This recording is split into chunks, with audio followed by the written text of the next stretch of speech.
Supposed to work somehow. Good morning. Oh, that was outstanding. Good morning. Good morning. Woo! I am so fortunate and so very honored to moderate this panel of all-stars, some of whom, if you look a little ways down, graduated, quite recently, and a few of them actually graduated in the last decade, not this one. And one who will actually graduate in a year in just a few weeks. So they bring to this discussion a wide variety of sports communication experience across multiple platforms and disciplines, but what they all have in common is that they are right now absolutely killing it in the sports communication world. They are forging paths where no paths exist, and they are doing so by and large by the work that's been done by the alumni that came before them. And what's important is that the work that they're going to do out in the world is going to benefit all of you, because when you all show up to that job interview and you say, I'm from Bradley University, the Steiner School of Sports Communication, they're going to say, oh yeah, we've heard of that. So we should get going, but I'm thrilled to introduce each one of them now. So immediately right here to my immediate right, we have Delaney Giles. Delaney is a third-year sports communication major with minors in social media marketing, public relations, and advertising journalism and business studies.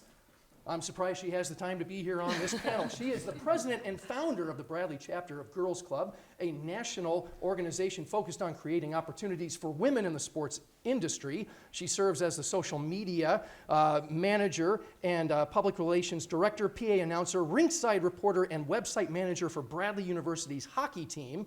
She also works as an intern for Bradley University's athletic department. She is a news anchor for BUTV News. She was born and raised in Belleville, Illinois. In a few short days, she will go and intern at the NFL Draft in Green Bay, Wisconsin, with 3 other Bradley University sports communication students. That's Delaney Giles.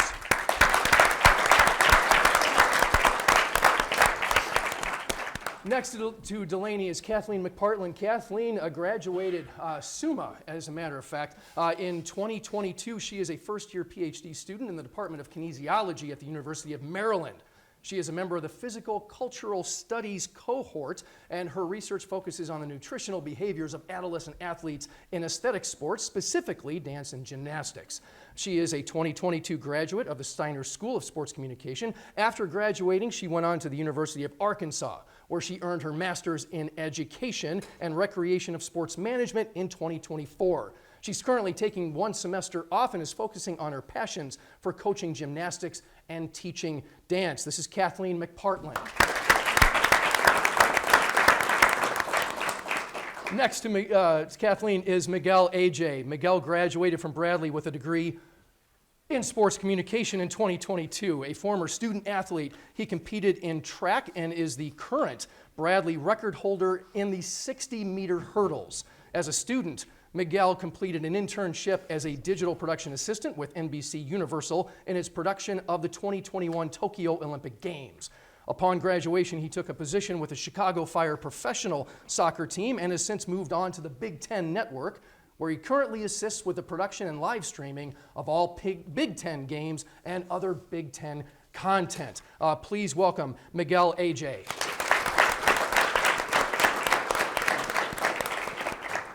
Now we're going to get to the old guys. Pablo Iglesias is a digital content specialist and co-host of the Jump Around 3.0 at ESPN Madison. He has 6 years of experience in local television, including roles at WKOW-TV and right here in Peoria at WEEK 25 TV. Pablo received the 2023 Best Sports Reporting Award from the Wisconsin Broadcasters Association. He is a member of the Asian American Journalists Association and serves in the Sports Task Force Affinity Group Board. Pablo was active in student organizations during his time on the Hilltop and interned with the Los Angeles Dodgers as part of the Hollywood semester in 2016. Please welcome Pablo Iglesias.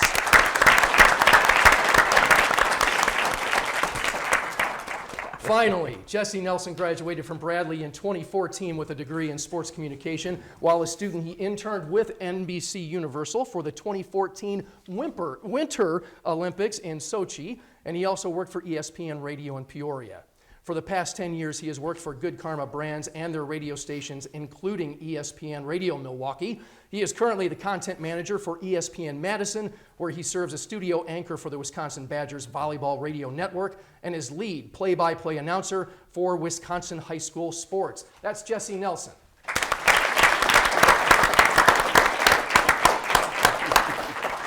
For this amazing panel, I'd like to start off, we're going to just warm up, we're going to start off with an easy one. And if we could start with you, Delaney, and we'll give the older folks a little bit more time to formulate their answers. Your favorite memory so far, perhaps, of your time here at Bradley. Could you share with us one of your favorite memories? Oof, I feel like that's a tough one because I have so many, which sounds kind of cliche. But definitely in the realm of sports, my freshman year, I was able to work the regular season MVC championship basketball game. So I was at the press table right in the middle of the action for kind of a really big moment for Bradley sports. So that was huge and definitely one of my favorite moments so far. Yeah, so I also have lots of good memories here. However, Miguel and I had the privilege of being at Bradley during COVID, so that was very defining to our experience, maybe not the most positive way, but probably one of my favorite memories was actually an exercise we did during the Sports Comm capstone with Professor Marsh, where we had to go out and try and find out why students weren't going to men's basketball games at Bradley, because we'd seen a significant attendance decline since coming back after COVID. And we were just running all around campus trying to get people to talk to us, and a lot of people did not want to talk to us, but we made them talk anyway. It was a great bonding moment for us as a class, and we actually did learn a lot of really important information. I think for me, my favorite moment at the Hilltop was probably my freshman year. Freshman year, the men's basketball team won the MVC tournament, which got them the automatic bid to the March Madness tournament, and we ended up playing Michigan State. Despite us losing, I think that was just a historical moment, and now that I work at the Big Ten Network, and given that Michigan State is a Big Ten school, I'm always known as, hey, you're the guy that went to Bradley, you almost beat Michigan State, so that's my favorite moment. That's still a decent flex, too. I still think that the team the year after probably could have made a deep run for Bradley men's basketball. I'd say one of my favorite memories that I can think of actually came during this, it was either the first or second Steiner Symposium when Charley was here on campus, and I think we were part of like this almost kind of semi-awkward B-roll opportunity where all of us were frozen. We were students here with Charley Steiner, and I think I just finally blurted out, "What's your favorite color?" to him, and then he just broke out in laughter, because then it just ended up being this whole like 2.5 minute answer of saying like that's what you want to be as a journalist, that's what you want to be as somebody who can really think on their feet, have fun with the moment, and not be afraid to just go after it and answer the question. And then by the time he was explaining that whole thing, I'm like, well, you never actually told me what your favorite color was. And then he told me it was like earthly tones. But yeah, I think it was just kind of a fun moment, and it's really like, I think for all of us too, an honor to be here, and yeah, a full circle moment to get to be sitting on the stage talking to everybody today. The basketball team wasn't so good when I was here, so a little Gino different Ford since. era. Yeah, a little different since. When I think back, and you know, when you're old, you come back here to campus, and you get to look around, and the first thing that comes to your memory is all the memories you have with your friends. And I know that's a very generic, very basic answer, but when I walk around campus, I think of all the people that I shared the experiences with here. And so there's a lot you can talk about, like individually here at the GCC, the first time that Bradley had that partnership with NBC Universal for the Olympic internship program, and we saw all the different candidates who were applying for it walking around in their formal attire, and there was just this energy and this nervousness around the entire area that this was an opportunity that we had to like really make it big and have this awesome experience. That was so fun here specifically, but overall just on campus, the first thing you think of when it's been a few years since you've been back is just looking around and all the different memories you have with your friends over the 4 years that you were here. Thank you. Jesse, I'd like to stay with you and start with you on this next one. What piece of advice would you give yourself going back to 2010? Yeah, 2010 was my Walking on freshman year. campus for the first time. What piece of advice would you give yourself? Make sure you know how to prioritize would be one of my pieces of advice. I share that with interns at our radio station all the time. I think the most common piece of advice that anyone ever receives when you're in college is say yes to every opportunity. Make sure you don't leave any stone unturned. Try everything. See what you may like that you don't even know. There comes a time where you want to make sure that you're prioritizing the right things and you don't have your hand in 10 different cookie jars. You really want to narrow down, okay, what are the 3 or 4 that I want to focus on? That comes a little bit later as you get junior, senior years. And then maybe even after graduation, you might say, okay, I want to try and be a baseball announcer, but I also want to work in radio and I want to be a journalist. Like kind of figure out a couple of different things that you want to be involved in on campus, a couple of things you want to be involved in your career path, and really try and hone in. You don't want to be too narrow because obviously there's the way the climate is now, there's all kinds of different things that you want to be involved in and have that versatile skill set. But having just a couple of things that you can really focus in on and make the prioritization when you're trying to put your weeks, your months, your schedules together to really focus on and make those your top priorities. I would bounce off of that and say that there's no perfect path or there's no one way to get to where you are. I think if I had told myself the adventures that I was going to go on as the 21-year-old that just graduated from the hilltop, and it's like, what the heck is happening next? Actually out of college, I wasn't in sports full time. I was doing creative marketing 9 to 5 for a full year, and then all of a sudden I picked up a freelance gig where I was covering the Chicago Bulls and like some NBA, just scares back and forth, all unpaid. And then we ended up going to the Final Four too in 2018 for some different college basketball coverage. But then that kickstarted me into ending up being in Peoria, which was actually really crazy. I left that marketing job with no leads whatsoever. Getting into broadcast, the easiest thing to do, obviously, especially in sports. It's super competitive, and I took a massive risk and decided to enter the field, just network with so many different people. And when I actually ended up reaching out to the managers at the station, the first station that I worked at here at WEK, it was, I thought I was just having a phone call. I was having a conversation with somebody. Lo and behold, they actually told me that, hey, we actually have a sports anchor opening. And I got a call a couple hours later from the news director saying, we really want to hire this person by the end of the week. Can you come into Peoria 24 hours, 24 hours later after this call? So I just went in this full 360 where I had absolutely no leads. I was trying to email people left and right, network here and there, getting rejection email after rejection email that, hey, thanks for applying, but we'd like to move forward. And all of a sudden, I turned around, and that's how I kickstarted my career here in Peoria and worked here for a couple of years. And like I said, it's just, there's no one way to get there. And then again, I worked in TV for about 6 years, and now I'm in a different side of sports media. Really grateful to work alongside Jesse and his mentorship. And it's been fun. People say it's like, oh, it's, how do you go from TV to radio? But I think the way that we see it is it's more of radio and digital. It's I think the way that we consume media today, especially in the sports world, is so different. And I think for me too, it's just embracing that challenge, embracing that, it's okay to do that gut check with yourself as well, and not be afraid to go after it. And again, like I said, it's just about acknowledging that there's no one way to get to X, Y, and Z. Sometimes it's going to take you on so many different paths, but don't be afraid to stop and smell those roses too. I'm going to go a different route. I think mine is going to be dream big. Trust the process. Believe in yourself. If you can believe it, you can achieve it. Sports industry is not a joke. It's a hard grind. It's a hustle. But if you believe in yourself and you put the work in, it'll pay off eventually. And like he said, everybody's path's different. You might not land a sports job immediately after graduating, but down the line, if you still put in the work, you make those connections, you have those skills, and you market yourself, you'll end up getting that job. So always believe in yourself and trust the process. Speaking to myself specifically, the number one advice I would give is calm down. Everything is not the end of the world. It's not the end of the world if you get a B instead of an A or a C instead of a B. Nothing is that serious. It's not that deep. Just settle down. Everything's fine. And I think speaking more broadly, especially to the women who are interested in going into sports, is just trust yourself. There's going to be enough people doubting you in this world without you doubting yourself too. At the end of the day, you know yourself best. You know what the best thing is for you to do, and it's up to you to choose to do it.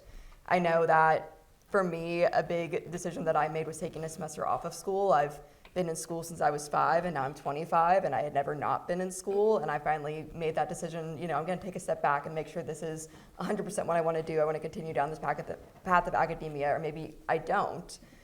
And it was really scary to kind of have those conversations with my advisors and say, you know, I think I want to take a step back, because all of them were kind of saying, no, I don't think you should do that. I think you should stay here. And I knew that it was the right decision for myself, for my mental health, for my physical health, for my continued career longevity to take that step back. So I'm really happy that I did that, and I really stand by that decision, and I wouldn't have made it if I didn't trust myself. I wouldn't have even come to Bradley if I didn't trust myself, because I actually transferred to Bradley my second year of school, and I knew that where I was my first year wasn't the right place for me, and I had to trust that, you know, this was going to be a better place, and it definitely was. I think Jesse kind of beat me to my advice, but I was going to say take advantage of every opportunity, which I know he kind of said maybe don't do that. I think it is really important to prioritize, but especially my freshman year, I think it was really important for me to try out everything. I wasn't entirely sure exactly what I wanted to do post-graduation, and I'll be completely honest, I'm still not. But I think dipping, you know, my toe into a little bit of everything has really helped me kind of figure out what I'm more interested in, and I think college kind of is what you make of it, right? So if you try out nothing and you just go to class, you're not going to have the same experience, and you're not going to have as much, you know, knowledge going into the field as you are if you try out a bunch of different things. I think Bradley offers so much outside of the classroom in terms of professional development, even things that are just for fun, and I think taking advantage of those is really, really impactful. Thank you. And Delaney, I'd like to start with you on this for this next question. You know, we kind of make it our mission as best as we can to prepare our undergraduates, you know, for their life outside, you know, leaving Bradley and so forth. If you could talk about one thing that you have been surprised about, or that you didn't see coming, was unexpected in your experience here at Bradley, but then for the rest of the panel, in your post-Bradley experience, what did you come across that was unexpected, that surprised you? I think like class being fun kind of surprised me, to be honest. You know, like I feel like I was in all these classes in high school and I always loved to learn. So I liked high school and I liked the classes, but you know, it's not really the same taking chemistry versus taking sport media society. Like it just sounds so much more fun. And to be completely honest, it is. You know, freshman year, my friends would be like, oh, like what homework are you working on? I'd like open my textbook and it was a picture of LeBron James. And my friends are doing like these really complex like math equations and I'm like, oh, like sorry, but I think like that really surprised me because like I genuinely have a good time in class and I have the whole time I've been here aside from stats, so I'm sorry. Thank you. Yeah, I'm trying to think things that have surprised me. I think probably the biggest thing that surprised me is the amount that I as a person and that the other people in my careers are capable of. I think that sometimes when you're growing up, you have a really narrow idea of really what you're prepared to do or to take on. And when you get pushed out into a master's program, you get a lot of other responsibilities added to your plate as well as being a student. So for instance, I worked as a graduate assistant while I was at Arkansas, and that also entailed teaching an undergraduate class. And I was really unprepared for that because I was like, I'm standing up here in front of all of you and I look like I'm 12 years old and this is just not gonna work. So I was really surprised that things worked out well for me. I was surprised that I was capable of that. And with that, the other people that I was in the program with, you know, they were full-time parents and then also taking these classes that I was taking, and the only thing I had to worry about was like my apartment and whether my roommate did the dishes tonight, and they're raising a whole child. So I think that's one of the great things about grad school is that a lot of people are coming into it from very different places in their lives, and you all get to kind of come together and see what you can do together, being from all these different backgrounds. I think for me, the thing that surprised me the most is the connections that you make here kind of stick with you for the rest of your life. It's not like high school. Like high school, you graduate and, you know, you might stay in touch with your friends from high school for maybe like a year or two, but then like everybody branches out, right? But like post-grad here, like the people who were in my classrooms or the people that, you know, were on my floor or lived in my apartment, like I still talk to those people to this day.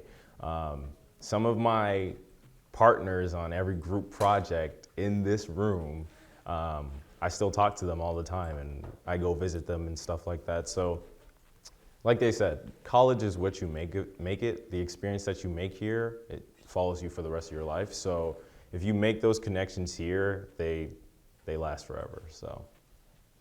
Yeah, I feel like that something that had happened fairly recently is what sticks out to me of just surprising and just kind of culminates a lot of where my career has taken me to this point of again, just embracing the challenges and really, I guess, a mental reset, or more so of just, changing the way that you view things in terms of like taking them on as a challenge.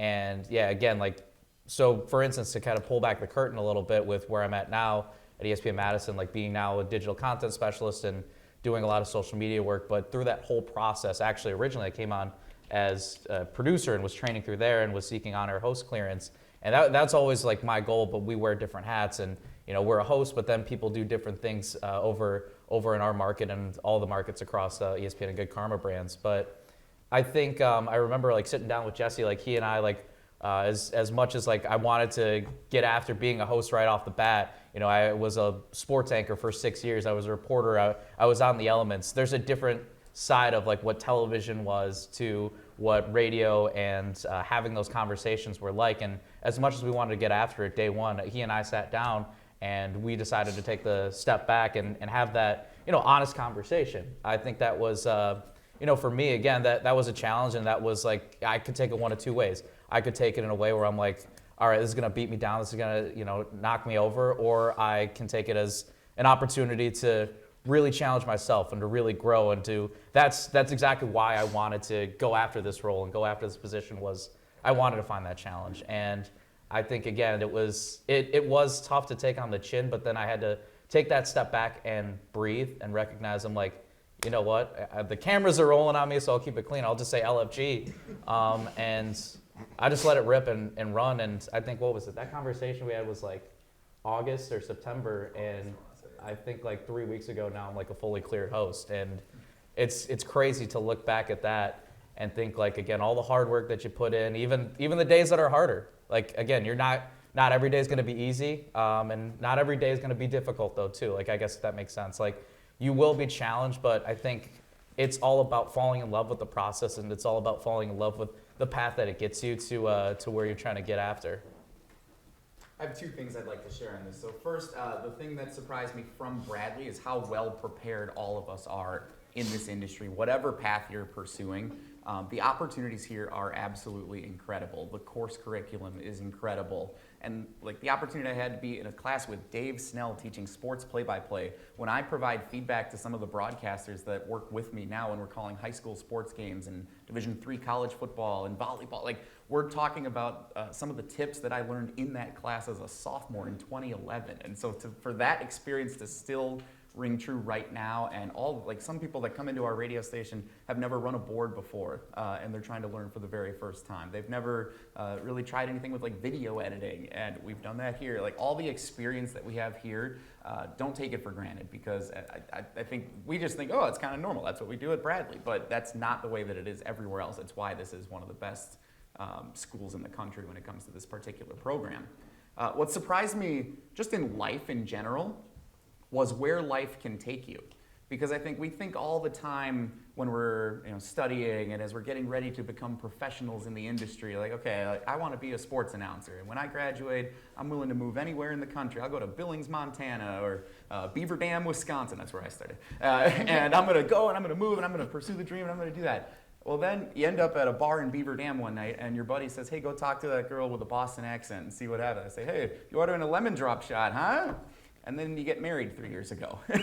And so you find you want to establish roots somewhere, and you want to move into a house, you want to have a puppy, you want to have kids. And so understanding what your life priorities are in addition to what your career path is, I think that's something that I was not prepared for. I was always thinking about where my career was going to take me, and then you meet someone, and then you want to have roots close to your family and your friends, and that's something that I think is important to think about as you think about the next stages of life also.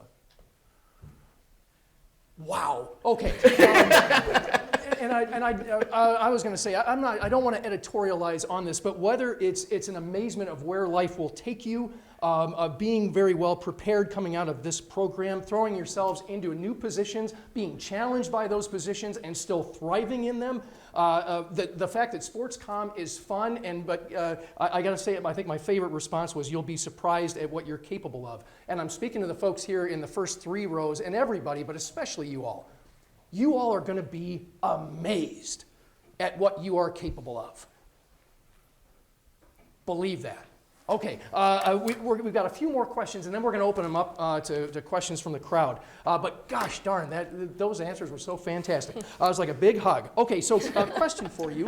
What do you imagine would be in each of your positions? What are the 2 or 3 most important qualities, skill sets, or proficiencies that you think would position someone to be successful in your current role?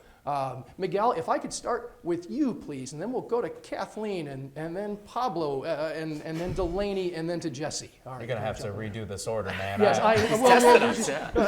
The coffee hasn't kicked in for me yet, so I'm still trying to. I think for me, the 2 biggest skills in my profession is attention to detail and punctuality. Working in TV, attention to detail is super important. Things can turn left really quickly when you're in TV, and you have to find a way to think outside the box and problem solve it. So attention to detail is super important. You got to pay attention. You just got to be on your P's and Q's to say it. And then punctuality. It seems very normal, but people notice. People notice when you show up on time. People notice when you show up late. People notice when you're not there. Those are really important things in life. I remember when I first started at the Big Ten Network, everybody was just like, oh my gosh, thank you so much. Like, you're so quick. You helped me out so fast. And I'm like, what are you talking about? I'm just doing my job. Like, but people see that it matters, People see when you show up, when you don't show up. So those are the 2 big things personally that I think are skills that we all need to have and master those skills. So since I'm technically a PhD student, but right now I'm more of a gymnastics coach, I'm going to give one answer for each of them. So as a PhD student, and this is a lesson that I think all of you will really benefit from, do the reading. You got to do the reading, okay? You gotta. Especially in PhD classes, because there's going to be a lot more open discussion on them. But a big lesson that I had to learn as a first-year PhD student was do the reading, but skim. Don't get down into the weeds of it. Just because when you're in a PhD program, it's pretty normal for you to get assigned up to 200 pages of reading for a class, and you've got a week to get that done, but you also have another class that's also giving you 100 pages of reading. So you really do have to prioritize and make sure that you're still getting the important points of the reading without getting too deep into the weeds, because before you know it, it's 3 a.m. and you've read 3 pages, and you're supposed to have 75 more done by tomorrow. And then as a coach, I really like what Miguel said about punctuality. I think also just being open and having an open mind. I think when I first started out as a coach, I've been coaching since I was 18, and I was really spooked about learning how to spot more difficult skills. I was absolutely terrified of spotting running, tumbling, like when someone does multiple skills connected to each other. I was like, I'm not spotting that. I'm going to put my hand in wrong and someone's going to get hurt, probably me, and it's just not going to be good for anyone. And when I went to grad school and started coaching at a gym in Arkansas, there was a real need for someone to move up from the recreational coaching to competitive coaching, and just so happened that I had the most experience, I had a college degree, and so it seemed natural for me to kind of make that switch. And I really had to get over those fears and be open to learning how to spot new skills. And now that in the position that I'm in now, I'm actually coaching more advanced skills, and so that's been a transition of, being afraid to spot someone doing a round off into a back handspring, to spotting someone who's doing a cast handstand onto a little bar. It's been a transition, but I wouldn't have gotten there if I wasn't open to trying it, and I wasn't open to different things that were going to come up and be opportunities for me. And I'm really grateful for where I'm at now. I really enjoy coaching at the competitive level. I think that's where I've been supposed to be this whole time, but I wouldn't have gotten there if I wasn't open to trying something new. The 3 that come to mind, the first one I want to say is no idea is a bad idea. Go after it, whether it's in the current role that I'm in right now so it's mainly with social media and content creation. In fact, even just yesterday before we hit the road, we have a social media meeting every week where we bring in all of our teammates into an office space, and we just talk about, hey, we want to do some content stuff for the NFL draft. What are some fan-centric ideas that we could do for social media videos? And then it becomes this huge, awesome brainstorm And that was probably one of the best collaborative like brainstorms that we've had. Everybody was just energetic, had great ideas, and I always want to make sure that when I'm leading these meetings too, to say there's no idea that's a bad idea here. We can always workshop it. We're here together. We operate as a team, and we want to make sure that, hey, don't be afraid to say something, because you never know. Like, even though that idea that you have, like, you're like, oh, you know, is this a good idea, or should I hold it to myself? Just say it, and that way it can grow, it can develop. You're not going to get it on the first shot, and that's okay.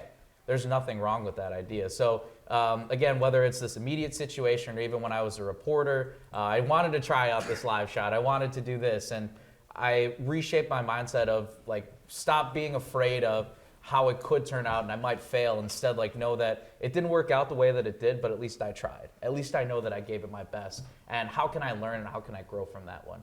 The second one, especially in this, like, well, even like as a reporter and as an anchor too, during my time in TV, was be vulnerable, be yourself.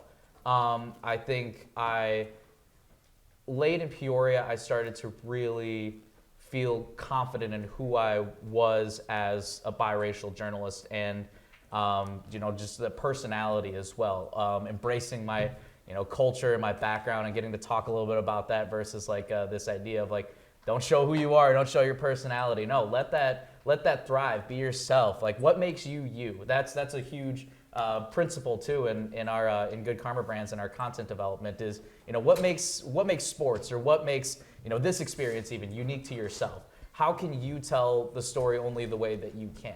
And I think that's such a powerful thing. Like, once you're able to unlock that, because again, I remember like being at different panels here where play-by-play announcers that spoke to me when I was in these classes or in these sessions, saying that I can tell that you're already trying to be Joe Buck, or I could already tell that you're trying to be, this play-by-play announcer, and it shows right off the bat. So it's more about being authentic, be yourself, be that storyteller. I did a reaction video when Rory McIlroy won the Masters, and I'm surprised it didn't shed a tear, to be totally honest, whether or not, I got golf fans in here or not, but I think that's the fun side of it, where it's like, let those emotions fly, let it be real, because I'm just like you, or like whatever it is, like a marquee sports moment. I feel those same types of things, and I wanted to show it. I wasn't afraid to at least just let it rip and talk about my emotions, and just be like, man, like, this is why we love sports. We love a story like this. It's not just watching a guy win and that's it at the end of the day.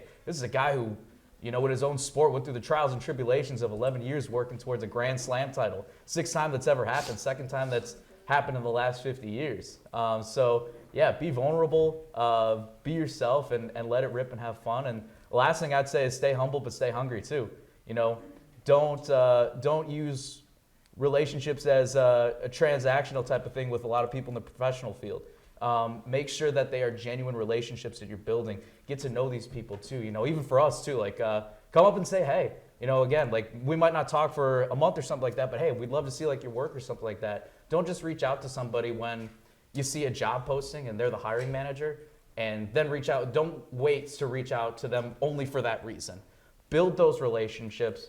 Get to know these people, because again, they might be the decision makers, or they might just be a great colleague to work off of. And the more that you create good, genuine relationships rather than transactional, people will see right away that you're just trying to use this to your advantage versus get to know that person as the person. That's really hard to follow up. I don't have a specific role right now, I guess, but 2 skills that I think have been huge for me is a willingness to learn, and I don't just mean like in the classroom. I think I've acknowledged that at my current age and where I currently am in my career, very rarely do I know the most about a topic in a room, and I think it's really important, especially as a student, to just be aware of that and to know that almost every single person you interact with has something to teach you. So whether that's a boss, a coworker, when I've interned places, my fellow interns know more about topics than I do. So I think things like that. And then there's ways to learn that are not just from other people too. So there's so many resources online. I think learning things through that. When I was, this is kind of crazy, I was thinking about this the other day. When I was a sophomore in high school, I decided I wanted to work in sports. And there was someone who was in a position that I was interested in. So I just DM'd her on Instagram. And I was like, hey, what did you do? What tips do you have? And I cannot believe I had the guts to do that as a 16-year-old. But she responded and gave me all this really helpful information, which helped me decide exactly what I wanted to study. So I think a willingness to learn and a want to learn are very huge skills, as well as, you know, being able to communicate with others and work, you know, as a team, because in most sports positions you're going to be working with other people, so knowing how to do that effectively is really important. Thank you.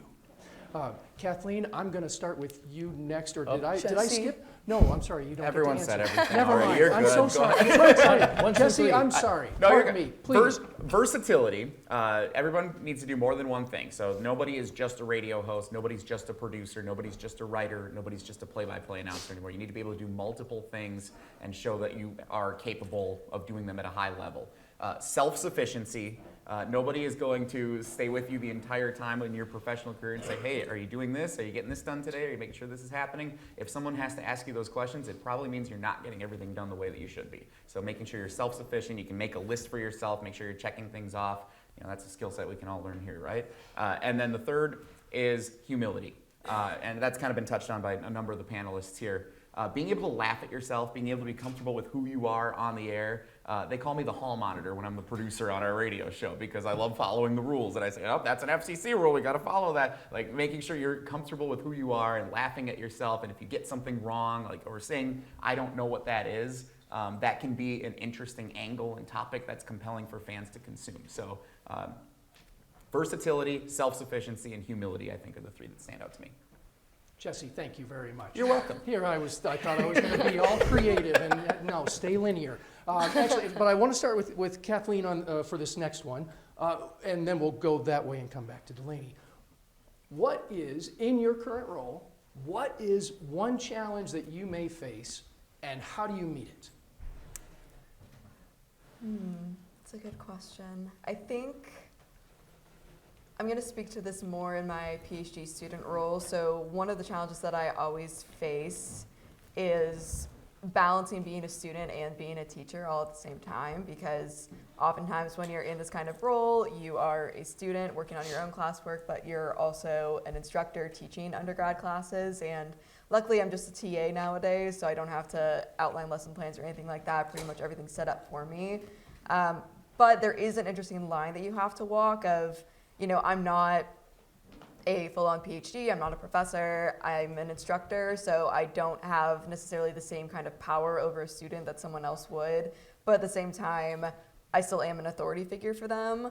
And so how do I walk that line of not being too high and mighty about myself, but also making it clear that you need to respect me and you need to treat me like you would another teacher or instructor. And that's something that I struggle with kids that I coach as well, of, you know, I want to be friendly, but I'm not their friend because there is a power differential between us. There's an authority I have over them that they don't have over me. And that's always important to remember. And I think something with that that's also very important is using that ability as a student to say, oh, wow, this class is really lagging. I cannot wait until 10:15 and I can get out of here. And recognizing the moment as an instructor where, oh, wow, this class is lagging. These students cannot wait to get out of here.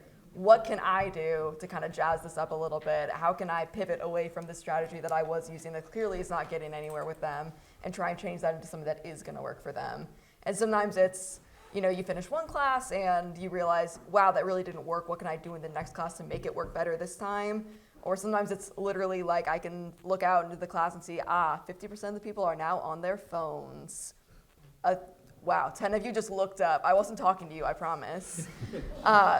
But seeing like, okay, I've lost like 10 out of my 30 people because something on their phone is more interested than the class that they're taking that they're paying money for.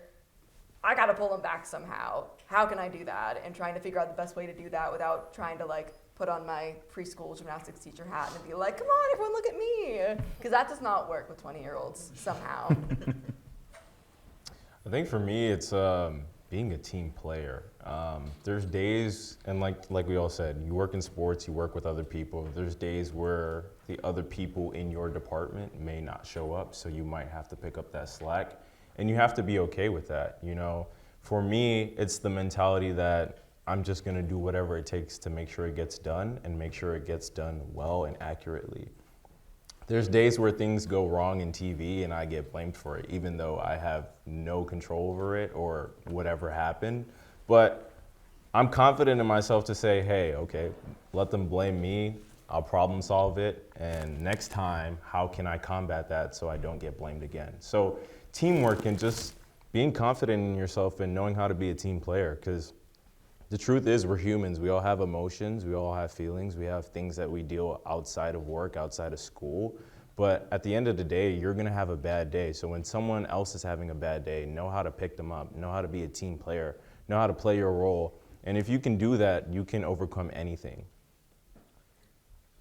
Don't parlay success and perfection and believe that they are the same thing. In order to be successful, that you have to be perfect, because I think that's a perfect segue into this too, of being a good teammate and willing to, again, challenge yourself, because I've said this to my teammates and my co-host and our producer for our new Saturday show that we have in the mornings as well, is that we're pretty green. We're still figuring out like our show and what we're all about. But I remember in our first show prep meeting was that we all agreed we can't be perfect in this process, or we can't think that we have to get this perfect. We have to get this right, or it's a failure. No, we got to be ourselves first off, and secondly, like it's shifting that mindset of believing that it's like, oh, like I failed, I missed out on what could have been. But again, it's like, all right, how can I tackle this next time? How can I grow from that? Again, it's keep pushing yourself to keep growing, and know that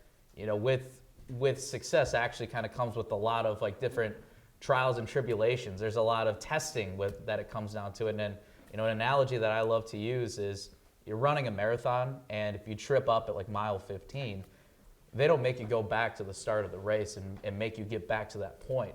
Even though you fell, you are 15 miles in this race. You have the ability to get back up and run, even if it's at a slower pace. Or you can get back to where you were to get to that 15-mile pace at some point, but you got to pick yourself back up too. So again, it's about knowing that getting to whatever it is, the finish line, that doesn't mean you have to do this perfect like every single step of the way. You're going to go through challenges. You're gonna go through those uphill battles. And I think Miguel actually said something that really makes me think of when I had started here in Peoria. Like I remember a broadcast wouldn't go my way, and even though it wasn't like my fault, like I felt like I was like, man, I was so upset because this didn't happen the right way, and I went home and like I beat myself up for like absolutely no reason. That should not be like the case. And I look at it now, I'm like, man, why was I so upset because like the graphic like just didn't pop up or something like that on time? And I look back at it and I'm like, that's just silly, man. Like, you know what, those things are gonna happen. Like, we are human. It might not go perfectly the way that you see it, but the more that you could just take a step back, release, and just let it go and just keep moving forward, that's the way that you really become successful. I've never run 15 miles consecutively in my life, but the analogy was still really good. I think the ability to be flexible is underrated, and it's a constant challenge that I face in both a managerial role at ESPN Madison and then also as a producer of a live daily show. We're on for 3 hours a day. I can't tell you the last time we created a plan for our 3-hour show and we followed it exactly the way it was going to be. Someone comes up with an idea, there's breaking news somewhere, we end up getting a phone call from a fan who has a topic that we end up deciding to change our minds and decide and talk more about what that fan brought up. The ability to stay flexible with planning, with creation, with ideas. Similarly to, again, what many people have said up here is, not everything is perfect the first time. No idea is a bad idea, but the idea originally or whatever is first created, understand that even when you're in the moment, things could go wrong technically, or things could go wrong or sideways or differently than you anticipate. You might have this great idea for a topic hosting a show, like, oh man, we're gonna talk about what you think the schedule's gonna be next year. Let's take fans calling in and they're gonna guess it, we're gonna put it all together, and then you get there and no one calls in. It's like, okay, what do we do now? So the ability to pivot on the fly and have an adjustment, kind of know where you are and where you're going next, and have an idea for what other things can evolve from your original idea. I think that flexibility is super significant, and it's a challenge, but also an opportunity that I think we face all the time. I think for me, the biggest challenge I face is time management, to be completely honest. I'm involved in a lot of things, and I think that's great, like I've said before, and it really helps me, but I think that also poses a challenge. The ways I solve that, I guess, I'm not fully figured it out yet, but Google Calendar, I absolutely love Google Calendar. And I think kind of as they said, giving yourself grace. When my to-do list is a mile long, it's not realistic for me to get it done in a day. So, that's not going to happen. And just, being realistic with myself, and at the end of the day, not beating myself up about maybe not getting 30 things done in a day where I have 3 classes. So. Thank you. So I'm going to ask this next question, and then we're going to do an official's time out for just a few moments. The next question is going to be for each of our panelists, whether it's professionally or academically or personally, what do you consider success? But first, this official's time out. Speaking of success, we've talked, you've introduced folks, you've met Dr. Aguei, Dr. Gullifer, Dr. Dickhouse, and different people here on this campus and in this building who are responsible for helping students be successful. But there's somebody else who just walked into the room not too long ago, and it's kind of a bit of a tradition, I think, and maybe unobserved, but it still happens every year at the Steiner Symposium, is that when we have alums come back here, there's one person in particular that always, she's mobbed, and that is Kim Dunn. From the Smith Career Center. Kim is one of those national treasures, one of those MVPs who, and I'm talking to you all in the first 3 rows when I see you here next year or in the following years, she is the person that's going to be helping you with networking ideas, with figuring out your resume and your cover letter. She's been working with the Hollywood semester since its inception. And so she has been responsible for the success of our students across this North American continent as anyone. Kim Dunn, if you would like to say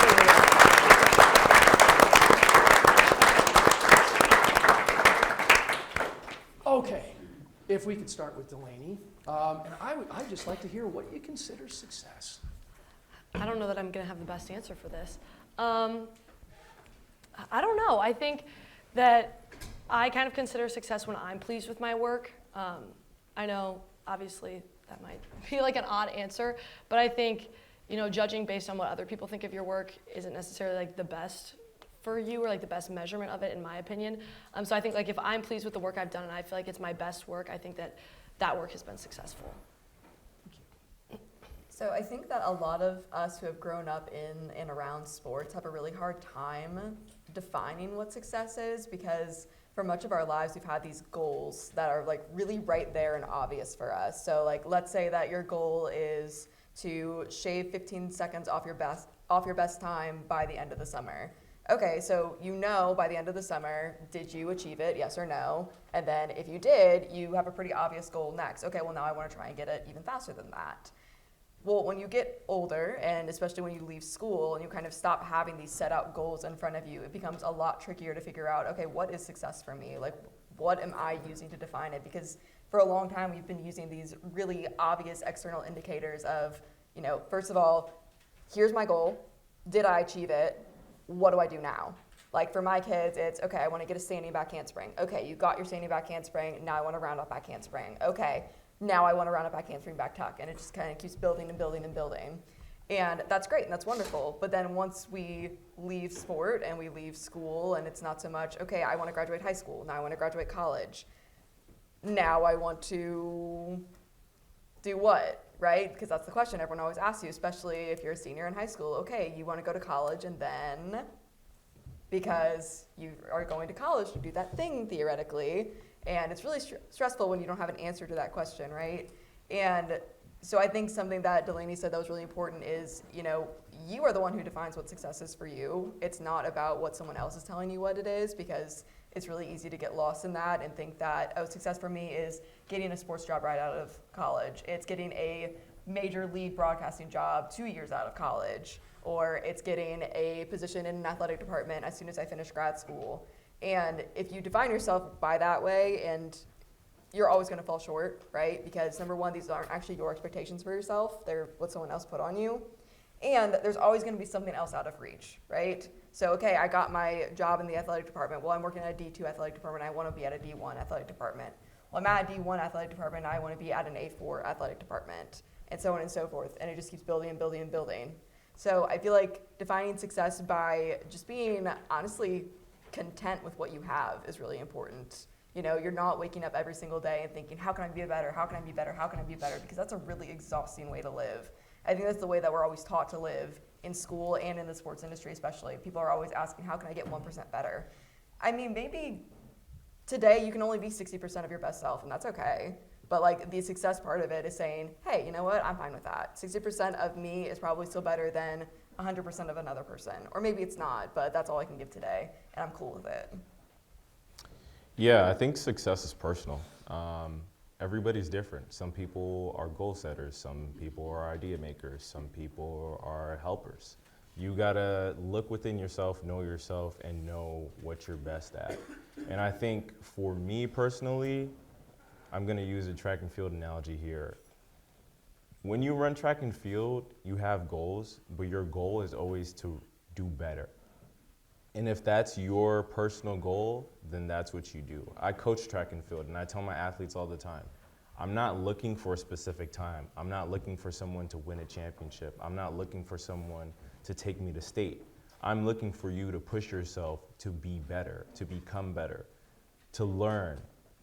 That's the goal for me. And that might not be the case for you. Everyone is different, but success, if you're happy with it, if you put in the work and you're happy with the final product, I think that's success right then and there. I feel like that success in what I'm passionate about and what I want to do comes down to knowing that I've made an impact in some way. And again, that doesn't mean I have to make an impact every single day. It's more of knowing what you've done. It does have that payoff. I think especially like when I think of when I've moved on to different opportunities. When I came here to Peoria in 2018 and was trying to get everything and just try to learn as much as I could. And when it came time, when my contract had come up and I wanted to take on a new opportunity, the return that you received of people who, I'm not saying from an ego boost, but more so of just like saying like people that say that, wow, like I really enjoyed getting to tune in and watch you for 3.5 minutes of my day. And I think whether it's, the shows that we host or whatever it is, something on social media that I post through, my capacity and our brand, or it's just, again, just thinking about like the impact or being myself. But going back to the Peoria side of it, like how humbling it was when people would come up to you saying like, I really appreciate all the hard work that you've done. I appreciate you telling my story. And I think that's just what's driven me so much, is knowing that, it's bigger than me. I love doing this to any capacity. Like I remember having that mission and still have that mission of, I just want to sit back, relax, and let's have some fun.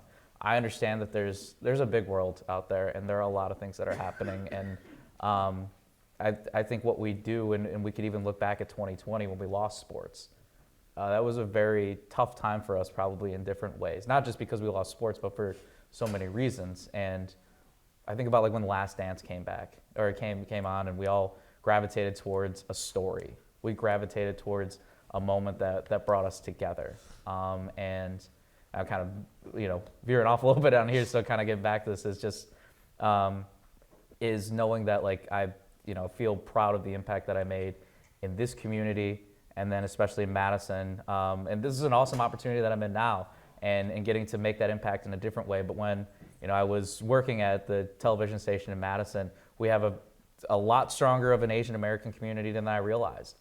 And people would come up to me, like when I was at dim sum with my mom, and older man, like I think he was like in his 60s, he was super excited to meet me and say, he's like, "You're the 27 Sports guy, right?" Like, and I'm like, "Yeah, like what's up, man?" And he's like, "I love watching you. Like, it's so cool to see like a guy that like looks like me on the television. We don't see a lot of that like these days." And I had to take a step back, and I was just like, that's just so powerful to think about that.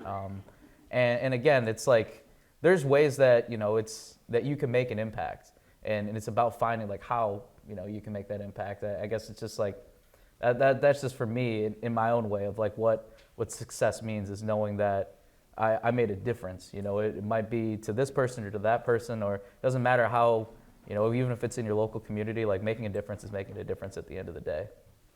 I'm going to try and be brief in how I answer this question. I'm going to try to do it with a visual exercise, but I didn't draw it nearly big enough. Can anybody see what I just drew here? Probably not. That wasn't very good. And this pencil doesn't have any razor. I can't even try it again.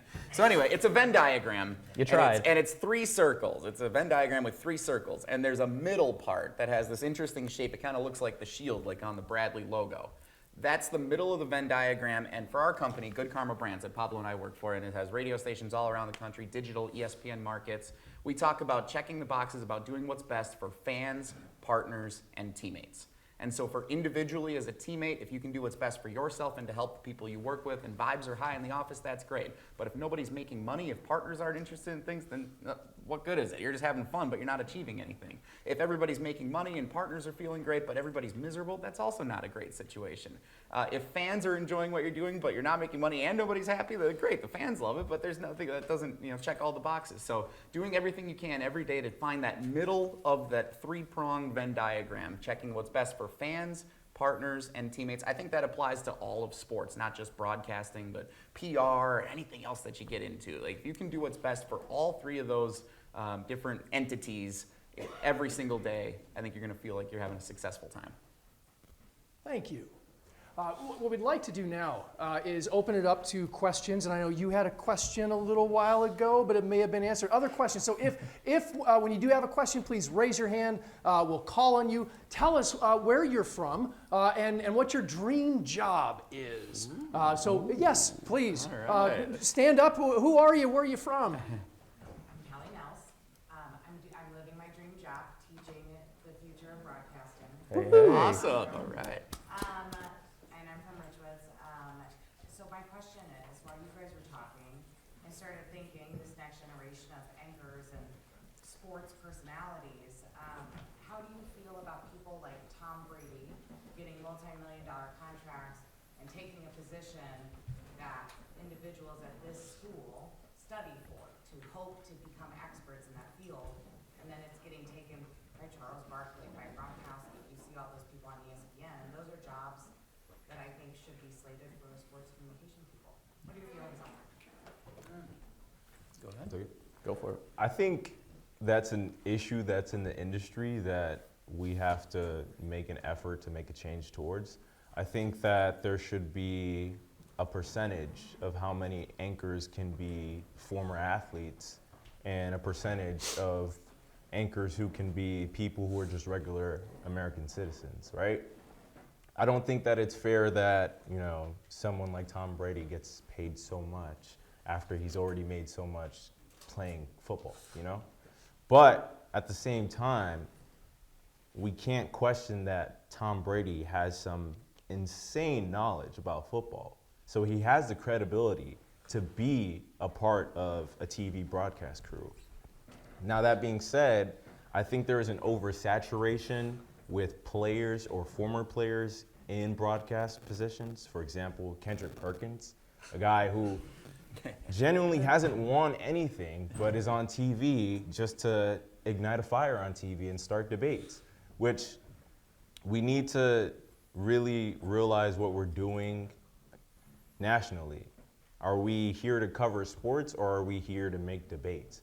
And if we're here to make debates, let's have a designated debate show. Let's stop hiring people on national television and their specific role on TV is simply, I'm gonna give a hot take so everybody gets riled up, and then everybody's on Twitter talking about, oh my God, did you hear what Kendrick Perkins said? I think there needs to be a fine line, and I think we're the generation to kind of figure that out, because that's an issue in every sports department, I've worked in departments where I'm like, you do not care about this job. You're just doing it because it's a sports job. And I'm a guy who cares very much passionately about sports.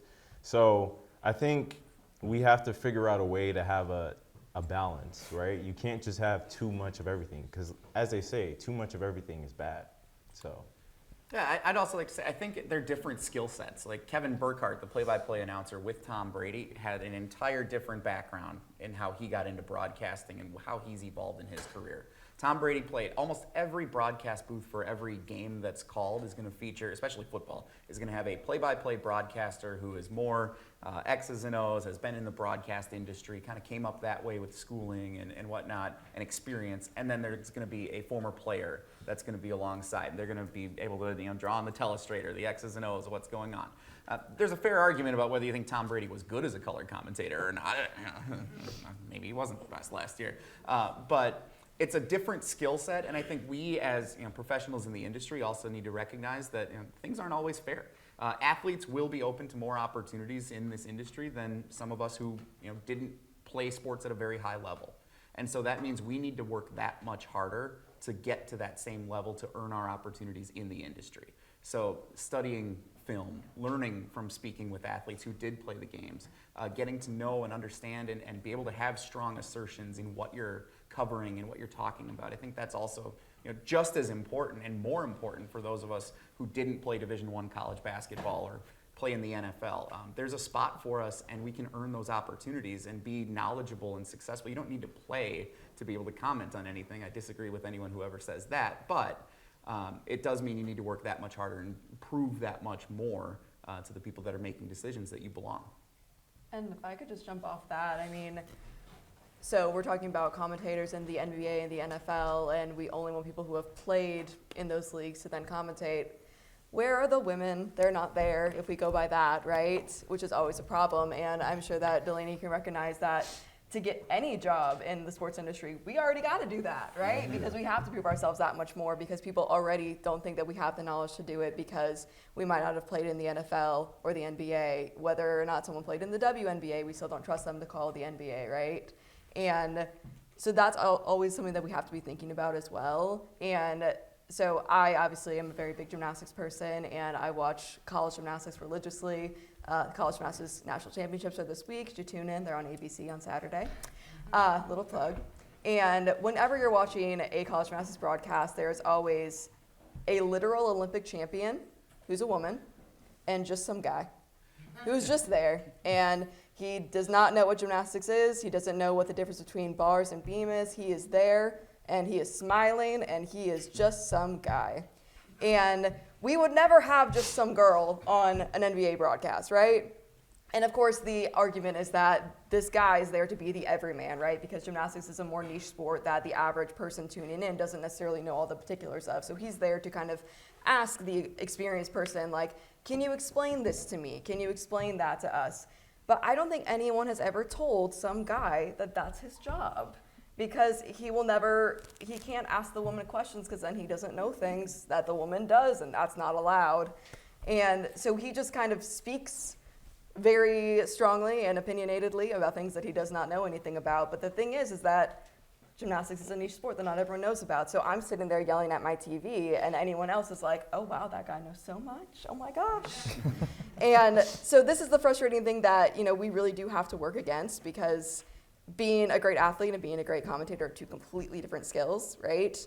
And people who don't play the sport, who especially if they don't have the ability to, the opportunity to play the sport just because of the way that our society's set up, we're never going to be open to those opportunities. So, I am totally open to people who have done the sport, having this place. But at the end of the day, we got to open up some places for just some girl to get in there too. It can't just always be just some guy.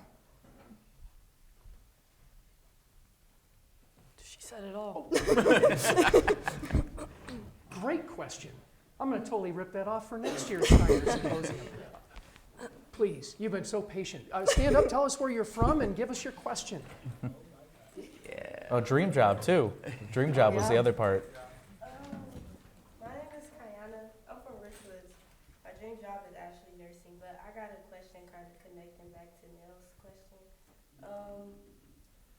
Do you feel like, this is kind of for Jessica and Pablo, do y'all feel like it's going to get harder for us, for those who want to go into it to get into the program because of people like the football player? No, I would say no. I think, and it's a great question. It's a good question. I think right now there are way more opportunities that exist for everybody to have a platform and a voice and showcase their personality than there ever have been. When I was in school here, you had to be, someone special to have a podcast. Podcasts were like just becoming a thing when I was here. Now anyone can start a Packers podcast. There's 1,000 Packers podcasts out there. We're in Wisconsin, so go Pack. Listen to ours though, too. ESPN Wisconsin app, download it today. And what's important? Brand new app came out yesterday. What's important is to focus on what makes you, and Pablo said this earlier, what makes you the only person in the world who can talk about something the way you can. The E in ESPN stands for entertainment. You want to talk about the Packers, you want to talk about the things that matter to people, and that's what's going to bring people in to consume the content. But what makes you stand out in a crowded industry is what makes you special and significant and interesting. It's kind of an easy formula sometimes you think about it. People don't want to listen to someone they don't think is interesting. So if you can be interesting and you can find a way that you can be entertaining and bring people in and continue to bring them back, that's your formula for success. And it doesn't matter what your background or your experience is. Well, actually, that's not true. It entirely matters what your background and your experience is, because that's part of what shapes you to be who you are. And it makes you unique. And just like Tom Brady has won all those Super Bowls and has this amazing life, like we all have our stories that we can share too. And as long as you can do it in an entertaining and compelling way, there's a spot for you. To keep it quick, never count yourself out. Comparison is definitely the thief of joy. And the more that you embrace, no matter what, even if it doesn't look like that there's a chair waiting for you, I always have the mindset of, I'm going to pull up a chair then. I'll sit on the table if I have to, but I'm going to make sure that my voice is going to be heard as much as possible, and I'm going to try to do everything that I can. I'm going to do it in a professional and, I'm going to do it in a professional way, don't get me wrong, but like it's also about like knowing that you very much, and everybody here in this room, you have a place at this table. And don't be afraid to count yourself out. Don't count yourself out, excuse me. Don't count yourself out. Don't count yourself out, because again, once you do that, then that's where it's like, these like self-doubts and everything start to kind of filter in. But it's, again, like what Jesse said too, it's about, what makes you you.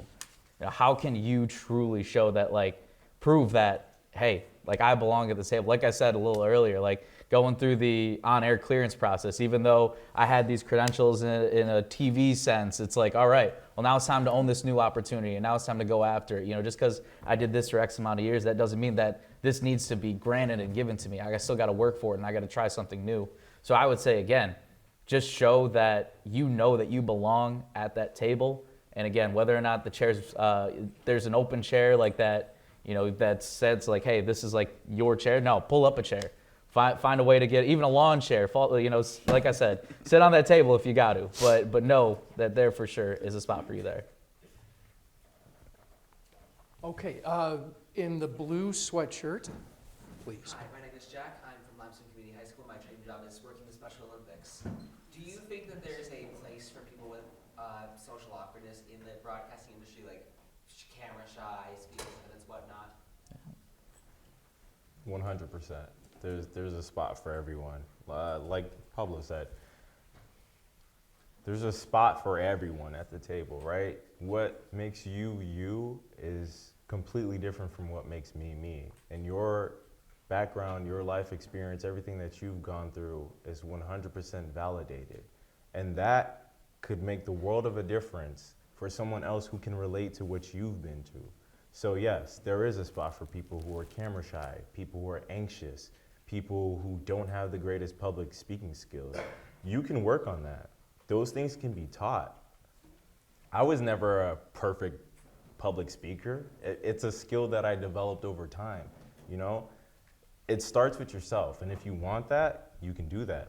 It's as simple as going in the bathroom and talking to yourself, Once you do that, you get comfortable. Then it's step 2. I'm gonna put a camera in front of myself, I might not post it, but I put a camera in front of myself. I've practiced speaking in front of a camera. And then you can make the jump to, okay, maybe I'll record this, I'll post it. Maybe I won't post it, I'll just show it to a couple of my friends, get feedback from them. And it's a process, right? It's like going up a ladder, right? So it's the little things that you do, but there's definitely a spot for everyone, because I can't say my experiences are the same as yours, so your experiences are valid. And I'm sure that there's someone younger or older who can relate to your experiences that are just as equal. So there's definitely a spot for you. Jack, you're going to do great here. Stephanie, you got a question. My name's Stephanie. I'm a journalism major here. Do I have to say Yes, you have to stand up. Stand up. I'm Stephanie. I'm a journalism major here at Bradley, and dream job to have a hit kids audio production podcast. My question is, what is your golden nugget that Bradley gave to you that you use in your everyday life? Whether that's a skill, a piece of advice, or just something that you learned here at Bradley that you use daily in whether your personal life or in your professional life. Sorry, think that's a question. I learned this during my time at the Hollywood semester, interning with the Los Angeles Dodgers radio station. Was with the production manager that I was with. I'm this 21-year-old kid working in a Los Angeles radio station, the second market in the States. But I had this idea. I was like, hey, Jason, I think this would be really cool if like the guys did this for the show. And he was our producer, was over the moon that I even came up and asked, this is, that's awesome, because, whether or not we run with this on the show, he said to me, I really want you to know that I'm glad that you asked, because again, I think I might have said something about this earlier of at least you gave it a shot and you weren't afraid to hear no. You weren't afraid to get turned away. Just again, like I said, no idea is a bad idea. And I'm really grateful that at that young age that was instilled in me to go after it and not to be afraid to ask hey, maybe we should try this out for a segment, or I had this idea, I heard this clip. So that is something that has always stuck with me and given me the confidence to move forward and chase after, I wouldn't say chase after anything, but you know what I'm saying, almost give me that confidence to go after it and just put it out there and see what happens. I would say something for me, something that I think that all the professors did a really good job of, was not sugarcoating it, that the sports industry is tough and any aspect of the sports industry is difficult, and they were never shy about telling us that. During our capstone class, Professor Marsh would bring in plenty of alumni like Pablo, who spoke to my class back in the day, and all of them were not shy, 2021, so long ago, all of them were not shy about telling us, this industry is difficult. It's a grind, and if you want to get into it, you have to be prepared for that. And I think that was really important for managing my expectations when I worked internships while I was at Bradley, as well as when I graduated, and just recognizing that it was going to be difficult. That didn't mean that I couldn't do it. It just meant that it was going to be a struggle, and that there were going to be times where it felt really difficult, and then there were going to be times where it felt really easy, and that was just going to be how it was going to be. And that was very important to manage how I felt, because once again, that success and am I really reaching that definition of success was always in the back of my mind, and realizing that, this is hard for everyone. It's not just hard for me was really important. I'll talk again about versatility. When I first was here, and one of the first things you do is learn how to use Photoshop or any type of graphic design. You're like, well, I don't know, that's not what I want to do. I want to be a broadcaster. Well, guess who's this week making graphics and helping us with social media coverage and stuff right here. Guess when you're running a camera for the first time at a baseball game and it's 90 degrees on a Sunday afternoon and you might have had a big night the night before and you're like, what am I doing here? Well, guess what? We're running a camera for high school sporting events and things now. All that experience does come back. So again, the versatility of being able to host shows, be behind the scenes, write, speak, all that different stuff, all the different curriculum that's covered here is amazing. And so there's not just necessarily one nugget, I would say, that prepares you for that. It's really the entire entity of what happens here prepares you for the versatility when you get into the real professional world and you're ready to tackle all those different tasks. I was going to say, did anyone else? I was just going to echo what you said. I was just going to say the capability of knowing that you are able to go after what you want, and especially, if you don't go after it, then you're not going to be able to accomplish what you're interested in. So I think that's something that they've really instilled here, and going after what you're interested in. I had a second story that actually comes to mind, is also not being afraid to ask for help and know when it's the right time to reach out to somebody, to ask for help in a multitude of ways.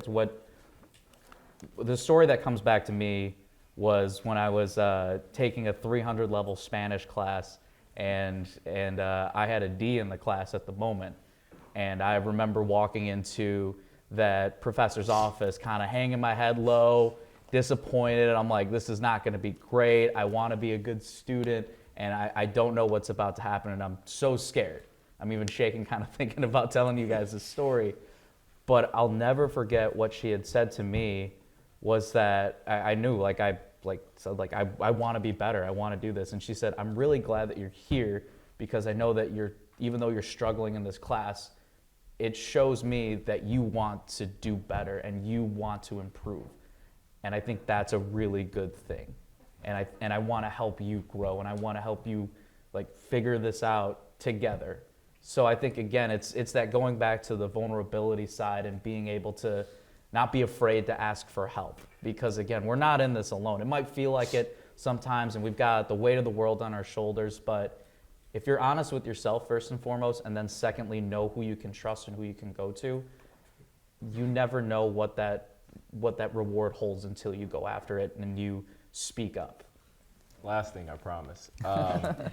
Everybody said great things, and he kind of stole what I was going to say initially. Oh, my bad. No, you're good. You're good. Because it brings me to a different part. I think my golden nugget is first impressions matter, and the way that you treat people matter. People are always going to remember the first impression that you gave them. So it's as simple as walking up to someone and shaking their hand and saying, hey, my name is Miguel. Nice to meet you. What do you do? People remember that. I remember in undergrad, I was a student athlete, so I didn't have the amount of time and opportunities that everyone else here had. I couldn't join BUTV. I couldn't go to games and cover that. So what I did was I sat in my dorm and I was on LinkedIn, and I'd always reach out to alumni. Hey, my name is Miguel. I'm studying X, Y, and Z. This is what I want to do. Do you have any pieces of advice for me? Or can we set up a Zoom meeting or a phone call to talk? People are willing to help, but you have to ask for it, and you have to be confident in yourself to make that move. So first impressions and the way that you treat people matter. I'm going to say something important, and then I'm going to say something that I think is also very important. The first important thing is that, this is like the fastest hour and 15 minutes of the entire Steiner Symposium. We will have our next panel right here at 1:30, the effect of AI on sports, moderated by Dr. Josh Stickhouse, and then at 3 p.m. we'll have a panel on sports and globalization, also moderated by our own Dr. Sitong Gua.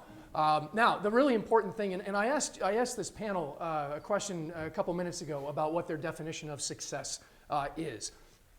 And what I'll say, just my own personal feelings on that matter, a person who is successful, there's no greater, to me, indicator of your character and your success that when you're reached out to, when somebody says, hey, we know that you're in the thick of it, you're in school, you're in our sports communication department. Would you sit on a panel and would you talk to other undergrads and would you talk to high schoolers about your experience? You're an alum and maybe you're out just a couple of years. Would you come and talk to some people because they want to know how to get a seat at the table? And you've been in your career for 10 or 15 years. Would you come back and just talk to us for a little while? Not a single person on this panel hesitated. They immediately said, yes, I would love to do that, because they sat where you all are sitting now, and they saw alumni come back and give their time. When you say yes that quickly, that yes, I will help somebody out, that to me is the greatest measure of success. Silas, when I call you in a couple of years and ask you to sit on this panel, I know you're going to say right away, Abby, you're going to say the same thing. Jack, when I call you and you're a graduate, you're going to come and sit on this panel.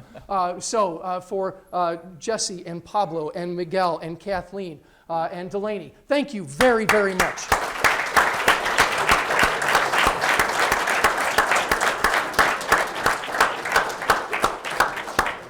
That'll wrap things up, but I know that they'll be available afterwards to answer individual questions we weren't able to get to. Thanks very much again, and we'll see you all back at 1:30.